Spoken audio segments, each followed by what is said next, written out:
nous l'avons mal accueilli, certainement, nous l'avons mal accueilli, et pour 2 ou 3 raisons. D'abord, c'est qu'ils ont pris cette décision sans nous consulter, nous comme responsables des écoles, sans consulter probablement les parents, parce que en même temps que je suis directeur d'école, je suis aussi parent, j'ai des enfants qui doivent bénéficier de ces séances, mais aussi sans écouter encore moins les enfants, probablement parce que nous avons la mauvaise habitude de décider à la place des enfants, alors que certains sont majeurs, ils doivent décider de leur avenir.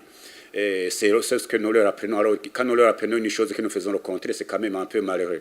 Donc, je dois dire que c'est une mauvaise décision qui a été prise. Les enfants vont perdre. Ces séances de renforcement étaient justement consacrées à donner l'occasion aux enfants de pouvoir poser plus de questions. Parce que les programmes de cours que nous avons sont très longs, sont très vastes. Les enseignants courent avec les programmes, n'ont pas le temps de donner suffisamment d'explications et n'ont pas le temps de faire exécuter beaucoup d'exercices en classe.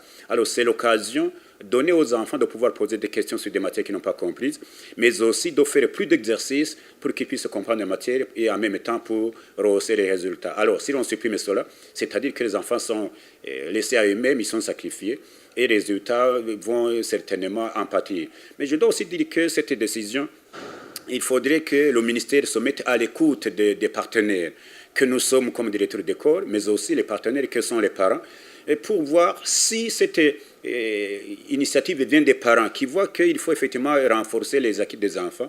Il ne faudrait pas que le ministère décide pour eux, mais aussi en supprimant ceci. C'était une façon officielle d'aider les enfants. Cette fois-ci, on va le faire officieusement. Chaque parent voyant son enfant avec un niveau relativement faible, il va organiser son renforcement chez lui à la maison. Ça va coûter très cher. Il y aura certainement des tricheries là-dedans. Mais aussi, on ne sait pas ce qui pourra se passer à côté parce que nous, au moins, on assure l'encadrement de ces enfants. Donc, nous demanderions au gouvernement, et par le biais du ministère de l'Éducation, ou qui a l'éducation en charge, de pouvoir d'abord nous approcher, nous demander que nous puissions débattre de cette question, quel est le bien fondé, quel est le danger qui l'encourt si l'on supprime, mais aussi de pouvoir approcher les parents pour qu'ils donnent leur contribution en la matière, parce que ce sont eux qui demandent cela.